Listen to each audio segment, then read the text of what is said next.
La premisa "cualquier cosa puede ocurrir" en la mayoría de las ocasiones ha hecho más daño a la ficción que a la realidad, porque solemos aceptar peor lo rocambolesco en la primera que en la segunda. A veces exigimos más credibilidad a lo imaginado que a la propia vida, cuando esta no deja de ser en su totalidad algo increíble. En fin, que esta misma premisa es de la que parte la película que vamos a ver hoy, una obra enmarcada en el género romántico, con el que, por cierto, solemos ser extremadamente exigentes en cuestiones de veracidad, quizás porque es donde nos duele especialmente que nos defrauden. El que no nos defraudará hoy es Leo McCarey, que realizó con esta historia, Tú y yo, dos obras maestras del cine, porque efectivamente cualquier cosa puede ocurrir, hasta filmar la misma película con casi 20 años de diferencia y conseguir prácticamente el mismo número de nominaciones al Oscar.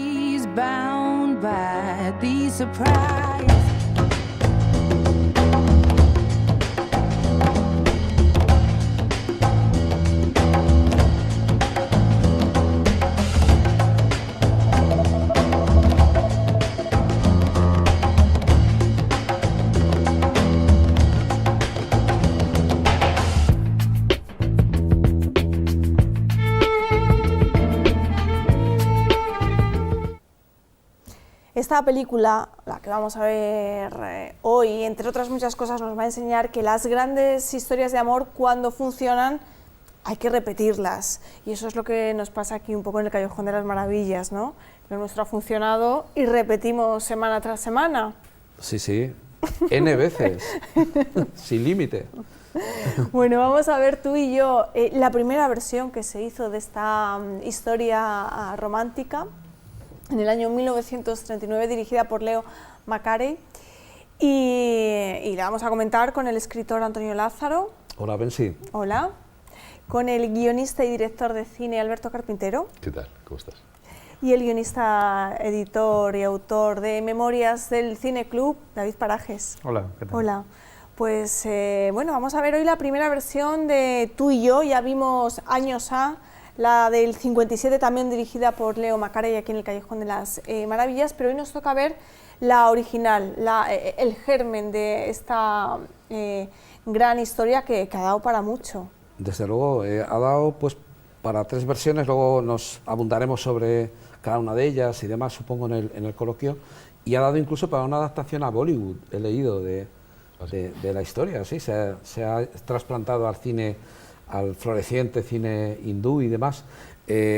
Yo la sensación que tengo es que claro, la más, la mejor, la que marca el punto de arranque es la que vamos a ver hoy, la de la pareja fantástica de Charles Boyer y Irene Dunne, que bueno, pues que despliegan, vamos a verlo, una química desde el primer plano hasta el último, con los altibajos de una trama que tiene retrocesos y avances, bueno, un entorno cosmopolita para la época, lo que es el transatlántico, ¿no? Que era el sumum del lujo y también del intento de acceso a la supervivencia, porque casi todos la inmigración de aquella época iba en transatlántico, ¿no?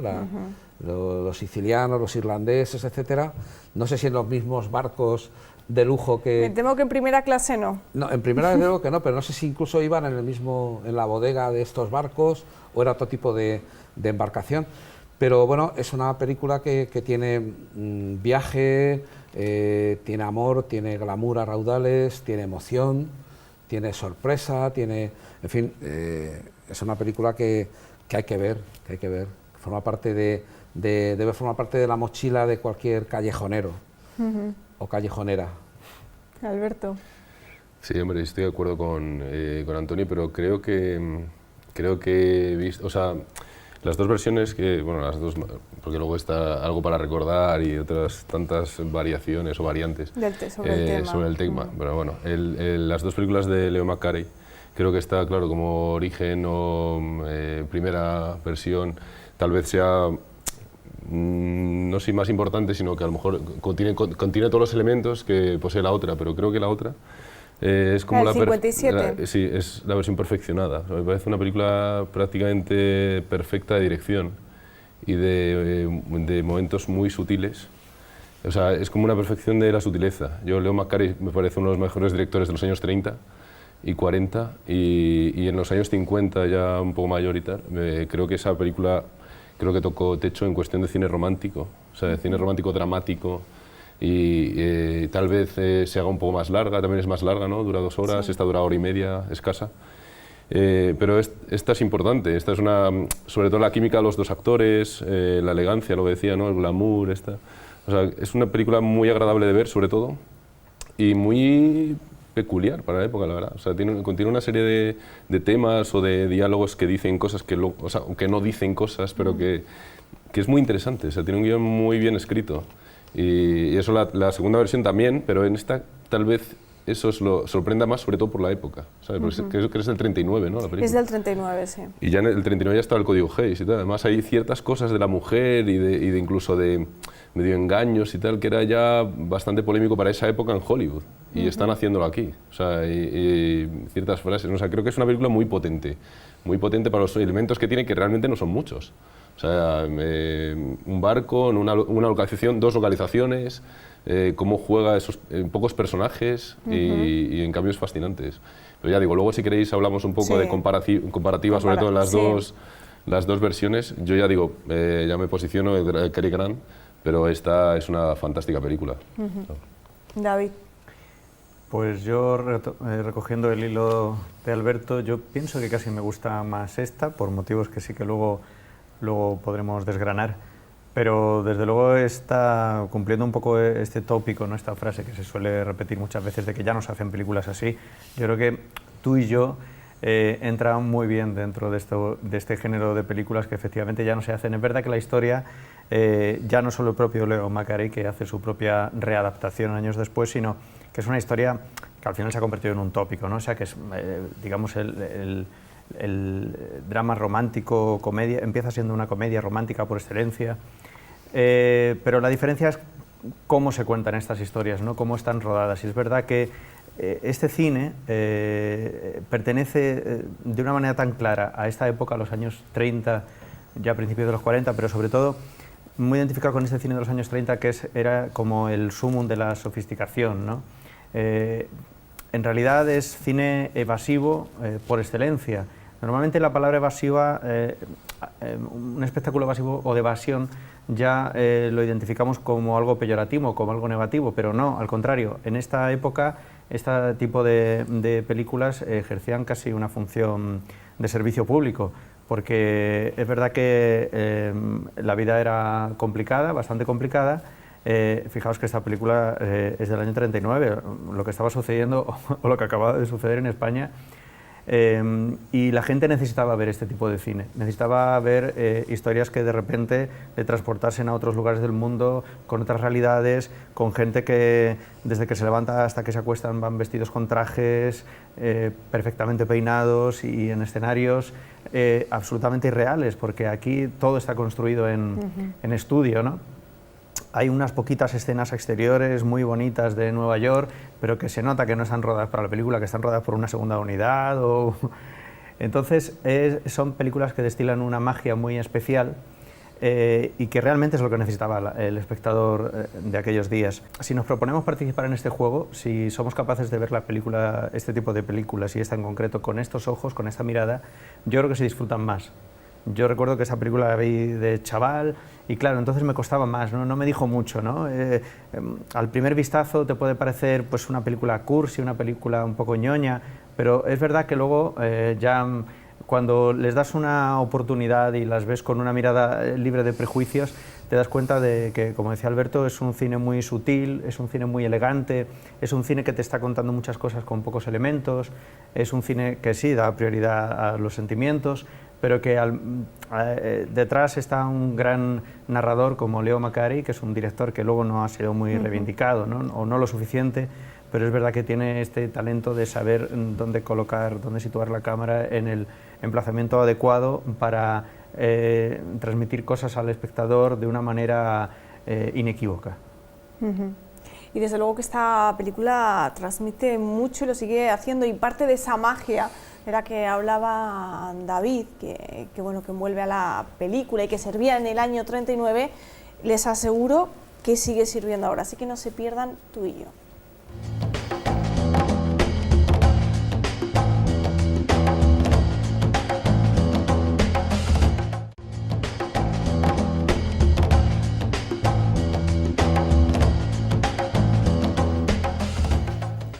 Ya estamos de nuevo en el Callejón de las Maravillas después de haber visto Tú y yo, dirigida por Leo McCarey en el año 1939, la primera versión que hizo de esta historia de amor, y luego repetiría casi 20 años después, en el 57, prácticamente la misma historia pero con distintos actores y en color.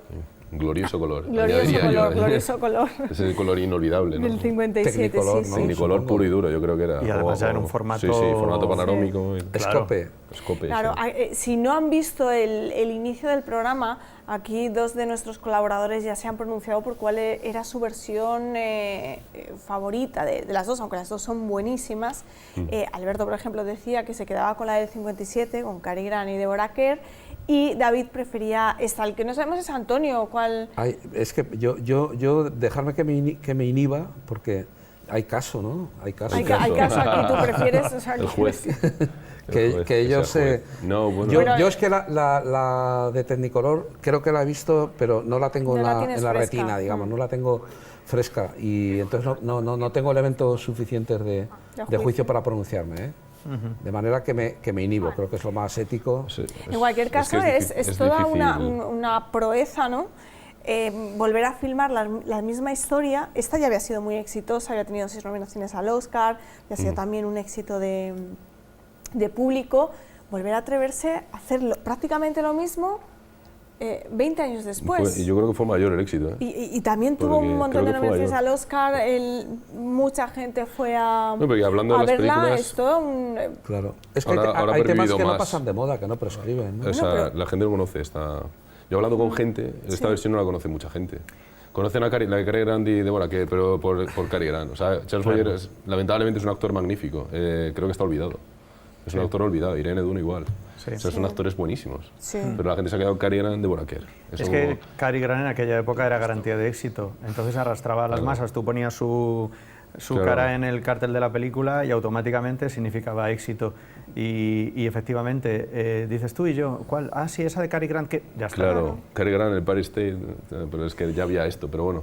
A mí me parece muy buena, maravillosa, pero es que la de Cary Grant, o sea, aparte que Cary Grant creo que es de las personas más elegantes del planeta, o sea, tiene una porte y tal, y luego Deborah Kerr, no sé, está alucinante. Es que él encima tiene escenas que salen en esta que creo que están perfeccionadas en la otra. El beso de ellos dos, hay un beso en la otra en off, que es de lo mejor, es uno de los fotogramas de mi vida. O sea, es un beso en la escalera, que él sube y no se ve el beso, solo se ven las piernas. Eso es alucinante. Que aquí es la escena de detrás de la puerta. Claro, que se ve, pero También está- se ve, pero sí. no se ve, está muy bien jugada. Pero la otra está es, muy bien, a mí me está encanta muy- esta sí, sí, escena está muy de jugada, la puerta. Pero lo otro es directamente es una obra maestra, de plano, o sea, planificación. Es una escalera, la escalera del barco, tal, y él sube para darle el beso y levanta la pierna y dice, pero esto es una maravilla. Se te ponen los pelos de punta de... Claro, es verdad que Leo McCarey Preciosidad, ¿sabes? ya jugaba con ventaja porque es verdad que Claro. ya lo había rodado antes, Era un ¿no? maestro, Es decir, bueno, ya, claro. ya conocía más o menos... Es como decimos de jugar Hawks, ¿no? De rodar otra vez su misma película una y otra vez, y al final cada vez mejor, ¿no? Bueno, él lo hace con su juego favorito, ¿no? Sí, pero ahí- o ahí- El Dorado, en Río Bravo. Bueno, ahí es verdad que... Ahí está claro que no sale ganando. Yo prefiero Río Bravo al Dorado, evidentemente, o Río Lobo, pero... Pero en este caso, es que Leo McCarey realmente cambia poquísimo, porque el guión es el mismo prácticamente. Es el mismo. Pero es más larga la peli, yo no sé exactamente qué mete... No, es el... Bueno, la escena primera, toda la escena Del toda la barco. parte del barco es más larga, Es más mete larga. más escenas, que yo creo que para mí es un error, porque rompe un poco el tono de comedia, sobre todo que tiene más la película en la primera Eso es parte, cierto, sí. en el primer acto, está como alargado. Y luego la escena de la casa también con la abuela, que ya para mi gusto aquí en esta versión es demasiado larga, ahí es más larga todavía, hay como una mayor recreación. Es decir, de alguna manera yo creo que Leo McCarey se sentía seguro, sabía que jugaba, que el partido estaba Estaba casi yo ganado ganador, ya. sí. Era Jugaba en ganador, casa. como Y si se jugaba en recrea. casa, ¿no? Claro. Y se recrea un poco. Y yo creo que no le favorece eso a la película. Acentúa más el tono melodramático, pero la comedia sale un poco perjudicada porque ya no es tanto este ritmo que tiene esta película, Claro. que es más de los años 30, pero al margen ya de lo estrictamente cinematográfico, yo pienso que la historia en sí, tal y como está planteada, es una historia más de los años 30. Entonces, claro, esto en los años 50, además finales de los 50, ¿no? Es del 57, que el cine estaba ya al borde de los 60, donde realmente el cine tuvo como una de sus grandes revoluciones, ¿no? Era una historia que ya estaba un poco de modé. Es verdad que tenías a dos grandes actores, un Technicolor maravilloso, una historia bonita que enseguida llega al público, pero es verdad que era una historia que no era una película típica de esa época. Sí. El cine alargar el cine clásico, pero fíjate que el éxito que tuvo. Sí. Es que ese también es, claro, ahí está, que la gente realmente yo no creo que quisiera ese cambio, ¿no?, tan radical de Nouvelle Vague, Free Cinema, fíjate qué criticado fue, ¿no?, hasta hace bien poco. No, sí, pero yo lo veo... Claro, el público prefiere esto. Claro, esta historia es una historia... Es una historia prototípica de los años 30, o sea, porque el juego que tienen entre los dos, esta relación ilícita, este tipo de juegos de enseñar y no enseñar, de estas veladuras entre los sentimientos y todo esto es que es de los años 30 puro y duro. En los años 50 el cine ya era mucho más atrevido y era otro tipo de cine, ¿no? Pero es verdad que él juega un poco a avivar este fuego de la nostalgia, por así decirlo, ¿no? Porque es verdad que Leo Macari ya después de aquello tampoco su carrera se prolongó mucho más allá. No es como una despedida casi. Era un director ya mayor. Cary Grant ya era mayor también en esa época, que también eso choca un poco. Cary Grant había trabajado en varias ocasiones ya con Leo Macari en los años 40, o con Irene Dunne hizo algunas películas bastante reseñables. Cary Grant, quiero decir, que pertenecía también un poco, aunque luego la carrera de Cary Grant se alargó y siguió funcionando, pero pertenecía un poco más también por su planta y su estilo a esta época. Está hecho a propósito, a lo mejor, eso de coger, entonces, él hacerlo también de mayor, hace coger actores ya no tan jóvenes, porque estos tienen 20 y tantos, 30 años, en teoría. Es que claro, como en van teoría, con esos... es que es en teoría, porque yo creo que esta gente tiene 30. Pero es un tema que en 45, pero... Es un tema que me gustaría introducir, porque antes las historias de amor eran entre adultos. Sí. Las historias de amor, los romances, incluso gente ya de 40 o más de 40 años. Ahora es muy raro ver historias, romances para el gran público en cine que no sean de adolescentes o gente muy jovencita. ¿Sabes lo que pasa, Bensi, en mi opinión? Que en aquella época, en los años 20 y 30, un joven de 20 años parecía que tenía 40. Eso es lo que opino yo también. Iba con traje. Yo creo que no. Y sobre eso me vas a permitir que difiera un poco. Los 30 y los 20 fueron mucho más liberales y avanzados que los 50, que es la época del macartismo. Bueno, pero aquí en el 39 ya estaba... Está la censura del Código Hays a tope. El Código Hays que hablamos. Era más liberal. Aquí vemos una mujer y un hombre en paridad, que los dos están comprometidos, pero sienten una atracción inmediata que no ocultan ninguno al otro y de repente se tienen que retraer socialmente porque él es un famoso y está todo el coro acechando tal y la prensa y no sé qué, y entonces mantienen la apariencia y se dan un plazo de 6 meses. Tiene un lado muy romántico y a la vez muy pragmático y muy contemporáneo, muy libre. Es cierto que las mujeres en muchas de las películas de los años 30, Screwball, eran más independientes, incluso económicamente, y tenían profesiones. El amor libre en España, en la República, en la guerra. Claro, pero por eso, es que no podemos meter los años 30 todo en el mismo saco. Es decir, el año 32 no tiene nada que ver con el año 39. El cine del año 32 era muchísimo más atrevido y más vanguardista. Pero en España, pero en Estados Unidos era igual. El del 32 Sí, pero ya está el Código Hays implantado. O sea, el tema es que esta película pasase censura. Pero porque pero es muy sutil, claro. Es que ahí está la elegancia de Leo Macari. Es que es muy sutil todo. Es muy sutil. Berlanga ha pasado la censura. Es un poco ser inteligente, porque esta mujer tiene lo que dices tú, ¿no? Tiene una libertad, tiene un poder de decisión de todo. Es cupletista. Bueno, allí no serían cupletistas, ¿no? Pero te quiero decir que se dedica... Cupletista de hoteles caros, no de cabarets de boulevard. Pero los dos son vividores hasta cierto punto. Claro, porque de alguna manera sí que ella estaba viviendo antes de su prometido, que además hacen una especie de broma con que era su jefe. O sea, que en realidad está con él por conveniencia, pura y dura. Igual que él está con su prometida también por pura conveniencia. Sí, porque va a ingresar en la aristocracia de la construcción, no sé cómo le llaman. Claro. Es decir, que es verdad que los dos personajes tienen una moralidad dudosa, por así decirlo, ¿no? Para la época, y lo que hacen es redimirse a través de esta fascinación encuentro, mutua que descubren el uno en el otro, este amor que aquí es donde yo introduzco el elemento que también es de la época y a mí me molesta un poco particularmente porque yo pienso que no ha envejecido bien, que es de repente como estos dos vividores, ¿no? que tienen estos diálogos tan chispeantes al principio de la película, con estos dobles sentidos y este juego así bastante sensual, ¿no?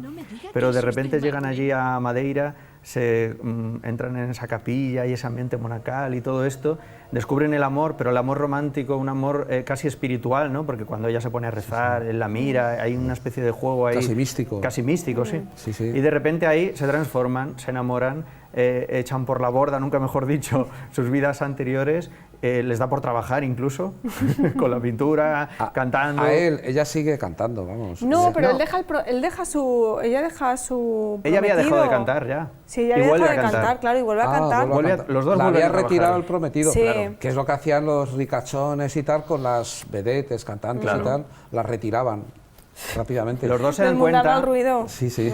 Claro, los se dan cuenta que si quieren continuar con esa historia tienen que trabajar, tienen que vivir en la normalidad, ¿no? Como el resto de la gente.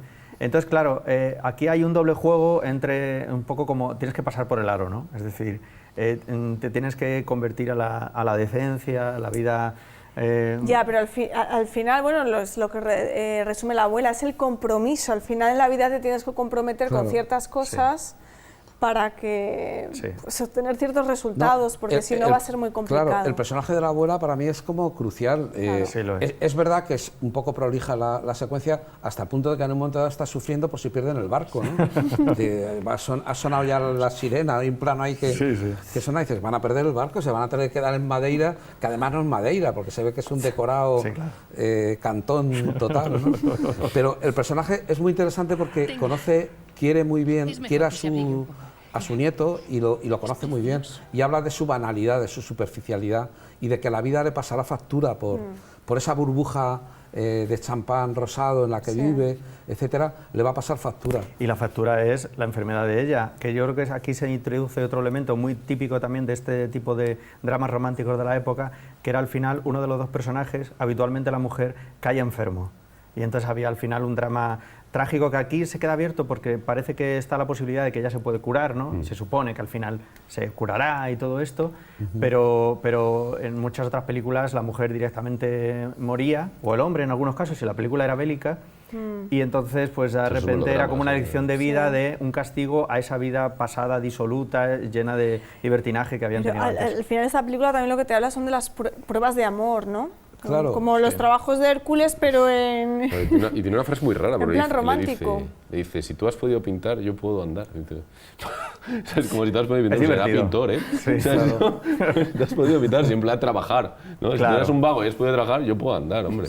Todo es No, poder, porque ¿no? es Querer es verdad que, poder. ella Cualquier cosa es rechaza... posible. Claro, dice, cualquier bueno, cosa es pues posible. En un claro. momento determinado, cuando están con lo de la escena, creo recordar del teatro y todo eso, cuando van, dice, como que se verbaliza la posibilidad de que ella se puede curar, pero no quiere ser operada ni ser tratada Sí, con eso. el dinero del otro, porque a él, a Charles Boyer, no le gustaría. sí. Entonces, hay esta cosa ahí como de sacrificio constante, Sí. que los dos se deben ahí una especie de compromiso que adoptaron en el barco, que nunca fue explícito, pero que deben mantener en su vida diaria normal, ¿no?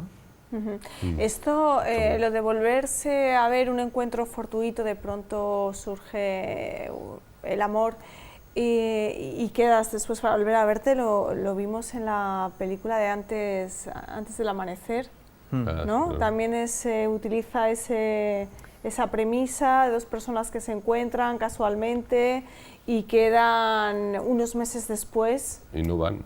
y no, Porque luego y hacen la no película van, 10 años no. después, claro. Es que esta historia se ha contado muchas se veces, ha de contado muchas muchas maneras, veces, incluso sí. solo con hombres, ¿no? Aquella de Vincente Minnelli, que era a su vez la segunda parte de Un día en Nueva York.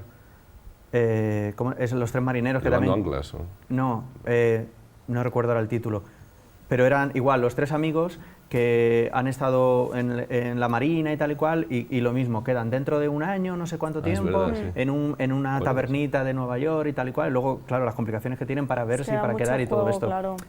O sea, es decir, que es una historia un poco típica de repente un amor fou que sí, que en el momento es ardoroso, pero luego se tienen que enfrentar, tienen que sobrevivir a la realidad, ¿no? Como dices tú, a las pruebas estas de Hércules. Pero bueno, ya lo hemos comentado, se han hecho varias versiones, el propio Leo McCarthy, tan exitosa fue la cinta. Luego tenemos la del año 1993 de Nora... ¿Cómo se llama esta? Nora Ephron. Sí, con Meg Ryan y Tom Hanks, que se llama Algo para recordar, también con el Empire Pero es mucho State más evidente por medio. y moñas, como es muchísimo más. Que también tuvo un gran éxito, Y Sí, tuvo mucho éxito esa bien elegido. Tom Hanks estaba ahí y Meg Ryan. Y que permitió que estas películas, las dos versiones, sobre todo la de Cary Grant, reviviese. Claro. Sí, porque además lo mencionan en la película. Mucho, lo mencionan, claro, vamos a quedar como Cary Grant y Deborah Kerr en Empire State. Sí. Pero sí que verá que las comparaciones ahí sí que son dolorosas. Y bueno, y luego hay una que nos ha recordado antes David, que yo no recordaba, pero luego él al decirlo sí que me han venido imágenes. Warren. Con Warren. De los 90. El código Warren, de Warren. Directamente Warren. Hombre, Warren Beatty. El papel le va mucho más, en mi opinión, a Warren que Charles Boyer, porque hay galanes, no digo que no sea un gran actor, etcétera, pero ese magnetismo irresistible ante las damas. ¿Quién? ¿De Warren Beatty? No, Boyer. Boyer, sí. Charles Boyer. Claro, ¿Para ti es éxito irresistible para una mujer actual? En cambio, Warren Beatty lo puedes entender, ¿no? No, tampoco. Tiene un aire chulesco. Pues yo sí. No, bueno, a mí tiene un aire chulesco no, pero yo a Warren y a Cary Grant sí lo veo, aunque sí. tampoco me ha parecido nunca el... Pero bueno, hay que decir que Charles... Charles Boyer era una estrella en esta época. Lo fue, que duda cabe, el gran galán, pero... Pues a mí Charles me Boyer gusta, fue una estrella, era una estrella en 1939, encantaba sobre Hitchcock, todo a las estadounidenses. Y además es que yo creo que le da lo que le da a Boyer en esta película es un tono como irónico que le va muy bien al personaje y que fíjate que Cary Grant también lo apunta, pero no es tan explícito. Y esto, por eso también me decanto un poquito más, yo creo que por esta versión. Lógicamente, gustándome mucho Cary Grant, pero yo creo que Charles Boyer aprovecha más el personaje. Hizo, la mayoría de sus papeles eran un poco de, pues bueno, un tipo de dudosa moralidad, con doble moral, un poco gángster, es que tiene cara de... que se aprovechaba de las señoras. Chulillo, ¿no? ¿No? Luz de Gas es su papel cumbre de 1944. De malo ahí. Josh Cukor, película para mí Dura. fundamental de la historia del cine, Luz de Gas. Me encanta Luz de Gas. Luz de Gas o Luz que agoniza, ¿cuál de las dos versiones? Bueno, es que es Luz que agoniza, lo que pasa que como Gaslight, la versión original. Gaslight es la versión original, pero como luego se popularizó aquello de Luz de Gas, ¿no? Claro, es que hay las dos versiones. Sí. Yo creo que decir que la escena esa que está en la escalera y van las tres jóvenes bellísimas, glamurosas y tal, como locas por él, como que no me la creo. No sé por qué. ¿Me firmaría una foto suya? Hombre, también hay que ver, pura envidia, No, hay que verlo con los ojos de esa época y es verdad que Boyer era un galán en esta época. Tuvo muchísimo. Era un galán, además tenía mucho encanto porque aquí en la versión doblada no lo podemos apreciar, pero tenía un acento francés muy marcado también y estaba identificado con ese tipo de sofisticación europea. Entonces, claro, él era francés, de nacionalidad. Sí. Era francés y no llegó a perder el acento. ¿Qué va? Y tiene varias películas también de chulo, yo pienso que le limitó. Es que yo lo he visto varias, la del idioma, esa de Fritz Lang y tal. Es que hay varias como también de, no solo de elegante, sino de tío duro ahí de las calles, ¿no? Sí, un poco de gángster también ha hecho. De gángster, por eso digo que no es solo un tío elegante, sino que tiene esa doble a mí me gusta mucho en Descalzos por el parque, ya en el año 67, creo que esa película está muy bien haciendo de vecino. Es que yo coincido con Alberto, que es un actor que no ha sido lo suficientemente reivindicado, porque a mí me parece inmenso, me parece muy bueno. Está olvidado totalmente. Es un gran actor, sí. Y en esta película lo demuestra. Sí. Y bueno, Irene Dunne nunca ha sido tampoco, aunque fue muy famosa en su día. En los 30 sí. Sí, fue muy pero que ahora mismo nadie la conoce. Se retiró en el año 52, es que tampoco... Pero hizo muchísimas películas como... ¿Cuál está? La pícara puritana, por ejemplo. Muchas de la RKO. Muchas de la RKO, sí. Pero era muy famosa, pero no era considerada de las grandes actrices. No era de Sin embargo, en esta película está muy bien, ¿eh? Porque yo creo porque luego no trascendió mucho, pero en su momento tuvo hasta 5 nominaciones al Oscar, ha tenido Irene... No ganó, ¿no? ¿Era norteamericana? ¿Era norteamericana? Sí. Era, Es que era en algún momento me ha estadounidense. dado un toque de inglesa, de que podía ser inglés. Ya le he oído. Y su No, No sé, ahí también me gusta a mí más Deborah Kerr. Deborah Kerr. Hombre, es que Deborah Deborah Kerr Kerr me es parece una de las inmensa, grandes, sí. las más grandes. Sí, sí, sí. sí. Deborah Ter. Devórame otra vez. Devórame otra vez, Kerr. Bueno, Que, y luego no hemos hablado de un tercer protagonista que es el Empire State, ¿no? Bien, todo muy me lo bien, has está quitado espectacular. de la lengua. Está mejor que nunca. Dice, el Nunca film más lo hemos grande visto. del mundo. Desde King Es Kong graciosa no esa lo frase, había ¿no? vuelto a ver también al Empire State. Probablemente el ¿Qué edificio... protagonismo tiene? Sí. Y qué cantidad de matices, ¿eh? Y qué simbología, permitirme, Sí, es, sí. es grosero, pero es la clase de recepción de Freud que hubo en Estados ¿En Unidos. serio lo Ahí vas va. a decir, Antonio? Sí, la simbología fálica del Empire State cuando ella está pensando en los MS después. Bueno, ¿por qué no? ¿Por Pero qué el no? reflejo, ¿no? El ¿Es reflejo de la legítimo? ventana, Sí. ¿no? El- Bueno, sí, pero es pero legítimo, mira, no nunca pasa se me nada. había ocurrido que... No, pero- Está freudiano hoy, ¿eh? Es que Está es la freudiano. recepción de Freud que en Estados Unidos fue brutal. Ya, Podrían ya. haber quedado ahí En los 30, o- 40. o en un túnel, ¿no? No, pero en los 30-40 hay una recepción de Freud que, claro, Sí, sí. Claro. que tiene que ver con Hitchcock y con tantas Sí. cosas, que tiene un impacto en la cultura popular de masas también. Cierto. No solo en el psicoanálisis ni en la Bueno, academia, ¿no? Lo que está Vale. claro es que es Y el la edificio más cinematográfico que existe, Sí, ¿no? Por sí. excelencia. yo Totalmente. creo que es un icono ya. Y luego cuando la relación se ensombrece, cómo se le sale nocturno, negro, Sí. sombrío, es decir, cómo Sí. tiene un arco de transformación el Sí. Empire State. A mí uno de los planos que Como más un me gustan... personaje- Un El- Oscar le tenía un que haber personaje dado. más, sí, sí, sí. sí. El plano del reflejo Es que no hemos hablado de eso, los reflejos de la peli. es uno de los más fascinantes que tiene la película porque la película juega todo el rato con la evocación, ¿no? O sea, con qué les está pasando a estos personajes por la cabeza. Y claro, esto es fácil, tú más o menos viendo las interpretaciones de los actores lo puedes más o menos traducir, ¿no? En pensamientos, pero claro, hay veces que está explicado de esta manera tan cinematográfica, ¿no? Como puede ser el reflejo en una ventana.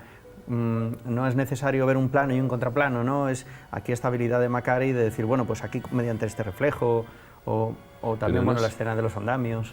Perdona que te... el tema reflejos, que tiene una simbología de, o sea, un reflejo no es la realidad. O sea, es que claro, él juega porque podría mostrarte el contraplano del Empire State, igual que podría mostrarte el contraplano del cuadro, pero no lo muestra. O sea, muestra el reflejo de lo que pudo llegar a ser y lo fue. Eso Igual es. que el cuadro, igual tal. Entonces, claro, incluso esta relación Una que se hayan ilusión. encontrado, no sabemos realmente, yo no tengo la certeza de que eso vaya a ir bien con Claro. estos dos personajes, que ya les ha ido mal de por sí, ¿sabes? Entonces, con ese juego de reflejos me queda la duda, solo por el juego de reflejos. ¿Ah, sí? Sí. Vaya. Porque si no el cuadro al final, ¿sabes? Lo podría ver directamente, él lo ve en un reflejo de un espejo. ¿Sabes? No sé, me da a mí la Sí. sensación. Yo siempre pensé que les fue bien. Es una inversión de la realidad, es que es la realidad invertida. A mí, vamos, yo siempre sí, interpreto, sí, yo siempre sí. que hay un plano de espejo, siempre lo interpreto interpretas como que, así. ¿por qué mostrar un espejo cuando puedes mostrar la realidad? ¿Sabes? Como, Qué gato encerrado, vamos. es una realidad Aquí- invertida, sí. y deformada, o sea, no es real. Pero Ya. coincido Lo que que aquí ves. Pues sí como hay el unas- amor, si es que al final no es Claro. real, te quiero decir, es una ilusión que Claro, luego, pues bueno, te interesa mantener o no. Pero esto lo puede dar el cine y de una manera muy, muy clara, ¿no? Mediante la imagen. Y es verdad, yo coincido con lo que dice Alberto, que es esta especie de simbología de lo que, de la realidad, de lo que Bueno, puede ser, de lo que no. Sí, sí. Pero bueno, es lo bonito también del amor romántico, ¿no? Totalmente. Es bonito, ¿para qué nos vamos a privar de ello? Y qué Antonio- bonito es desde el primer momento que aparece el rostro de ella en ese Sí. camarote, vamos, en ese corredor y tal, marcado como en un retrato ovalado, cómo chispea la mirada, porque es cierto que no es una belleza sui generis, no es una mujer despampanante, en fin, de decir qué guapa es con consenso universal, pero tiene una chispa y una química Sí. con el personaje de Marney, vamos, del pintor y tal, del rompecorazones, porque en principio lo de pintor viene luego, es como un heartbreaker, es un gigoló internacional, ¿no? Es su oficio. Bueno, pero, sí. Surge el amor, es que ya has visto que ahí está totalmente, ya él está huyendo de todo el mundo, ya va por allí, encuentra el papel y surge el flechazo que va a determinar toda la película. Es lo que dice Bensi, es la fuerza del amor, que luego será quimérico, será real, cuajará, no cuajará, ella recuperará la facultad de andar o no, pero ahí queda la propuesta, ¿no? Y Con qué sus bien contratiempos, están los pero- actores en esa escena y el diálogo Sí, sí, también. es magnífico. Tiene magia, eso sí. Escenas, pues venga, ya, vamos a hablar ya de las escenas Ya mismo. o secuencias. Yo me quedo con Antonio. la capilla, aunque ya se ha ¿Le hablado pides de... permiso, David, para hablar pero no se la ¿A qué estoy niveles pisando? estamos No. llegando ya? No se la estoy pisando porque No, me lo gusta. digo por lo de la capilla. Es la parte que No menos lo le digo por gusta, la la de escena. Madeira. Chapel. A mí no. Es la parte que menos le gusta. Sí, sí. Y a Sin mí duda. me encanta por lo que tiene de que es un poco, es como una iluminación. Claro, está filmada en clave de éxtasis con una especie de luz sobrenatural que irradia de la Madonna o del entorno de la capilla sagrado y no sé qué, y que los une, pero es el desvelamiento de que ese amor no es solo una burbuja de champán rosado, sino que puede ser algo más consistente de futuro, de verdad, de entrega, de sinceridad y tal. Eterno. Y luego tiene que ver, claro, con el cuadro, que es cómo él refleja el plano ese tan bello de que se asoma y ve el reflejo en él, cómo eso sirve para que él se dé cuenta de todo, de lo que está pasando, quién ha comprado sin comprarlo, porque no lo pagó, el cuadro aquel que no estaba en venta, etcétera, etcétera, y quién era su verdadero amor, ¿no? Y lo que ha pasado, ¿no? Es bonito eso. Con es ese bonito. juego un poco teatral de por qué estás tumbada todo el rato en el sofá con el cobertor y por qué no te levantas a despedirme, ¿no? Por lo menos. Sí, que en un momento dado dices que mal educada, ¿no? Sí, sí. O sea, estás aquí repanchingada en el sofá. Exacto. Yo para Sí. mí es la escena que destacaría, ¿no? Pero hay tantas, es verdad que no es la única. Y además, perdón, antes de que diga nada Alberto, que no hemos hablado que, claro, el director de fotografía de esta película es Rudolf Maté, que luego fue un director de cine muy competente. De los grandes. Y luego también está en esta película también Delmer Davis también, que Como guionista. Claro, que entonces estaban, esto era lo que era la industria del cine, ¿no? Gente que se formaba en en cualquier tipo de puestos, que iban de alguna manera aprendiendo el oficio y al Hacían final ya... el escalafón, y porque Delmer Davis luego fue un gran director de westerns, sí, ¿no? sí, El tren de las 3 y 10, ¿no? ¿No es de él? Fíjate, Sí, es sí, sí, buenísima. sí. Y de otras Fabuloso. cosas. Pues a mí también me gusta mucho la escena de la capilla, la verdad. Pero me parece que está rodada muy, Lo siento, muy Alberto. bonito. No Sorry. es mi favorita. O sea, me gusta también muchísimo la escena final porque me parece una escena como muy... es larga, es como un clímax largo, como sostenido. O sea, es como un clímax sostenido emocionante. Pero me parece más conseguido la del 57. Creo que ese clímax es como de dejarte con la lagrimilla ahí, estás como... ¿Sabes? Porque y eso lo consiguen muy pocos, ¿eh? De dejarte ahí, ¿sabes? Ser sensible, pero a la vez no. ¿Sabes? Intentar ahí, y medio de humor, medio irónico. Bueno, a mí me parece buenísimo. Igualmente me sorprendió mucho. Es que me gusta muchísimo Leo McCarey, entonces cómo rueda él, como la sensibilidad que tiene. La escena esa cuando está ella recuperándose, que en el jardín con los niños y tal, y esos niños se suben, ese plano de los niños mirando me alucina. Me alucina De la ese tapia. traveling de los niños mirando. O sea, y cuando les llama, a ver, ¿qué hacéis aquí y tal? Me llaman vinagre. Toda esa escena, que es una tontería que podría pasar en cualquier película, me gusta mucho cómo está rodada. O sea, para quedarme así con lo que nunca mencionaríamos, yo creo. Pero ese plano, sobre todo el plano de los niños, me parece como muy bien medido, muy bien metido, ¿sabes? Pero vamos, y la escena de la capilla es preciosa. No, el orfanato aunque... es muy interesante, perdona que te corte, porque es un poco una metáfora, yo creo, de los hijos que por su lesión o quizá por la edad ella ya no va a tener. Yo creo que va por ahí Sí. proyecta su maternidad en... Eso ya no lo sé. Estás Está muy hoy freudiano y muy psicoanalista. psicoanalizando. Sí. Sí, sí. Seguramente. Pues voy a abrir consulta próximamente para mí mismo. Pues sí, vamos, que la película me gusta muchísimo. Me gusta muchísimo. David. Pues yo también un poco por reivindicar a Leo McCarey, a lo mejor, y planos que no hayamos comentado, hay creo que dos que me gustan mucho. Uno es la presentación del personaje de Charles Boyer, ¿no? Ese niño que va por la cubierta del barco llamando, todos los que están empiezan a fijarse en él, la cámara va siguiendo al niño, vemos a Charles Boyer que va bajando, pero todavía no le vemos la cara, vemos primero los pies, luego las manos. Esta presentación de los personajes que es un poco típica del cine clásico, ¿no? Como la aparición del personaje protagonista no aparece de cualquier manera, ¿no? O sea, tiene una presentación especial y en esta película desde luego lo tiene. Y hay un plano también que me gusta mucho. Este sería más de comedia, ¿no? Que a mí es la parte que más me gusta de la película, esta primera que parece como a veces de una película de Lubitsch, ¿no? Pero sin embargo hay un plano también al final que me encanta, que es más puramente dramático, donde sin necesidad de diálogos y de nada, creo que tiene mucha fuerza por cómo está rodado, y es cuando van a salir del teatro y entonces va a ella, lógicamente, como se ha quedado en la butaca, no la vemos y vamos siguiendo al tipo, al acompañante, que sube despacio el pasillo y entonces hace una señal y aparece el otro que baja la silla de ruedas, ¿no? Ostras, ese plano creo que tiene mucha fuerza, Sí. porque es un mazazo de realidad de en qué situación están en la situación de esa pareja, ¿no? Que parece una cosa, o sea, que te puede parecer una cosa y No, cómo te rompe esa imagen Sí, sobre todo, totalmente. y sobre Después, todo después de este momento tan bonito que han tenido, Sí. bueno, momento y bonito y triste, ¿no? Del bolso, de ese hola que se encuentro, dicen, que además, fíjate, no está rodado sin contraplano. A Charles Boyer le vemos de espaldas todo el rato. Sí. Sin embargo, no necesitamos ver su cara para saber lo que le está pasando por dentro de la cabeza. Sí, sí. ¿No? Esto lo hace un director Vamos, que de se cine... le ha movido todo el cuerpo, que Esto y lo hace un parece que lo director de cine con sientes talento, tú, no necesitas esta obviedad de vamos a ver a qué cara pone, ¿no? No, O y sea, eso- es cine. Estoy contigo. Ese plano del pasillo es que además sobre todo tiene un tempo rarísimo, porque es en el año 39. Tú dices, esto lo ves en el cine actual, lo puedes ver. De repente que te vayas y tal. Y de hecho, si entiendes un poco de narración, dices, ostras, va por la silla.